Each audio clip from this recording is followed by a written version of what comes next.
Hi boys and girls, welcome back to Mr. Brakefield Reads. It is a very wet Wednesday today. Now of course we've had lots of sunshine recently, which has been great to get outside and enjoy the sun. But you know what? It being wet doesn't stop us getting outside. Just get a coat on, get your wellies on and get out there. There's plenty to do in the garden for sure. And it's a really, really good opportunity for those plants and flowers in our garden to get a real good soaking and get plenty of water as well. Although I know we've been doing our best with watering cans and hose pipes and so on, but still, there's nothing like a nice bit of natural rainwater for our plants and flowers. Anyway, so don't let it stop you. But we're going to get straight back into our book, The Monster of Shiversands Cove now. I just wanted to say and to make it really clear to you guys that I'm not stopping the channel. So I'm back at school now, but many of you are not, and so I'm still going to be reading the book to you. But the channel's really going to be focused on sharing this book now, and then we'll see what happens over the next few weeks. Things can change quite quickly, so we'll see what happens, and we'll see where we want to take the channel. But for now, I'm going to read the book to you and continue it and get to the end. But it's really good. I'm really, really enjoying it, and I'm hearing some good feedback from other people too, so thank you for that. So, in the last chapter, just to remind you, Stan was on a boat trip with his dad. He saw the monster or the creature in the water. Now, he saw it. Stan's dad was stood right next to him, looking right ahead and couldn't see a thing. Didn't notice anything happening. Baby on the boat, he saw something, but the other adults didn't either. And so Stan's completely confused. Was it that they didn't see it or couldn't see it? He finds it difficult to believe they couldn't see it. That they didn't see it because it was so obvious and it was right in front of them. So maybe it was that they couldn't see it rather than that they didn't see it and they didn't notice it. Chapter 6 is called Magic Eyes. Back at Shiversands Cottage, I huddled in the sitting room, struggling to think, struggling to come up with a reason, some kind of explanation. Why? How? How was it possible that I could see that enormous creature out there in the sea and Dad couldn't? It wasn't possible. It just wasn't. I tried and tried, but I could not come up with one good reason, not one explanation for how that was possible. Only this one, that the thing out there, the big greeny grey thing cruising around just outside our cove, was a monster. It had to be. It was an actual real-life sea monster, some kind of magical creature. And the reason I could see it, but Dad couldn't, was this, because I had magic eyes, and Dad didn't. No. It was not possible. I did not have magic eyes. There was no such thing as magic eyes, but magic eyes were the only explanation. There was no other explanation that made sense, none at all.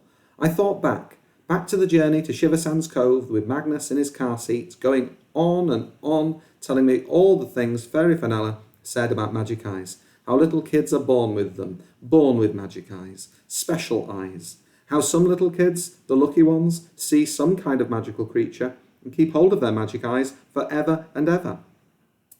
But even supposing Fairy Fanella was right about magic eyes, I was not one of those kids. I definitely wasn't. I never saw any magical creatures as a little kid, nothing that would help me keep hold of my magic eyes. No fairies, or elves, or goblins, no dragons, no monsters, nothing. Although, I stopped and thought. I thought right back to something that happened when I was 4 years old, a dream I had. At least, I thought it was a dream. I was in Norway visiting my Norwegian granny up in the mountains. It was late, and I was supposed to be tucked up in bed, fast asleep. But days are long and light in Norway in summer, and I couldn't sleep, not at all. So I knelt on my bed and stared out at the window, up at the mountain. And that's where I saw it. It was a monster, crouched on a ledge, high up on the mountain. The monster was far away, but I could see it was huge. It was as tall as a giraffe and scaly like a dragon, with short arms, long claws, and 2 giant wings, which it started flapping. Then the monster took off. It soared down the mountain, huge wings flapping, flying closer and closer to Granny's house and to me, staring out of the window. The monster saw me. It flew towards my window and hovered outside. I stared out at the monster, and the monster stared in at me. It had shiny yellow eyes, a long, flicking red tongue, and big blobs of dribble trickling out of its snout. I knew it was much too big to get in through the window, but I could hear it hissing, and I started screaming. I screamed for Mum, I screamed for Dad, and they came running in just as the monster flew off. Mum and Dad both sat with me after that. They sat and held my hands as I gibbered and whimpered and told them what I saw. Dad said I was dreaming. He told me again and again that it was all a dream. Mum told me the same thing had happened to her, that she had a dream like that once, when she was as small as me, and just like me, she was convinced her dream was real, when it wasn't. But suppose Mum and Dad were wrong, suppose I wasn't dreaming, suppose it was true, was real, and I really did see that monster, then that would be why I kept my magic eyes, and why I could see this monster now. So I huddled there in the sitting room, head spinning. What now? What should I do? Did I need to do anything? Maybe not. That monster was far out at sea, a long way off. It was nowhere near our cove, and there was no reason to think it would attack. After all, it showed no sign of attacking the boat, and something that big could have charged at the boat and caused a lot of damage. But it didn't. Besides, I have read hundreds of monster stories, and one thing I know, not all monsters are bad. There are good monsters too, friendly, helpful monsters, and this could be one of them. So, although I would prefer to have a holiday without glimpses of a far-away sea monster, as long as far away was where it stayed, I could cope. In fact, I could even do some drawings of it and send them to Rory. I could tell him all about it, tell him what he was missing. And anyway, whales swim thousands of miles each year, so sea monsters probably did too. The sea monster was probably just passing through. It would leave soon, maybe it was already gone. Just then, I heard Dad's feet clumping into the house. He stuck his head round the sitting room door. "Stan," he said, "I have a little favour to ask you." "No," I said. No, I will not do it." Then I shook my head and folded my arms, because Dad wanted me to be Wicked Wanda. Wicked Wanda is a witch who keeps interfering with Mr. Wizzywaz's plans. Wicked Wanda is also Mum, but Mum wasn't here. "I need a stand-in," said Dad, "so I can practice a new routine for the Light Sands Bay Festival." Then he threw himself to his knees and clasped his hands. "Please, please," he said, staring at me and clutching my leg. "I'm begging you." "Get up," I said, pushing him off. "There's no way I'm doing it. I do not feel like being Wicked Wanda, and there is not one single thing in the world that you can say to make me change my mind." There, that told him. But then Dad got this crafty look on his face.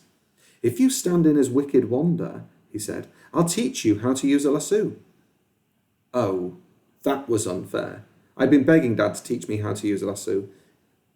It's a real one, like cowboys use.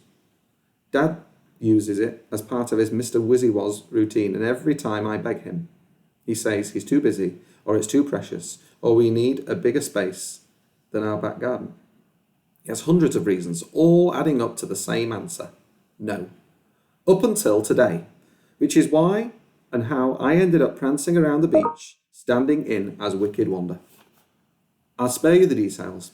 It was a terrible story, some race to find buried treasure. Maybe little kids would find it thrilling, but I didn't. So I had to prance about, cackling with a hunting horn. I had to keep blowing, and Dad kept lassoing me again and again until he got the routine just right. Then, at last, it was over, and I got to use the lasso. Dad stuck a picnic chair on the beach. He showed me how to use it, and I practiced. I practiced and practiced, concentrating really hard.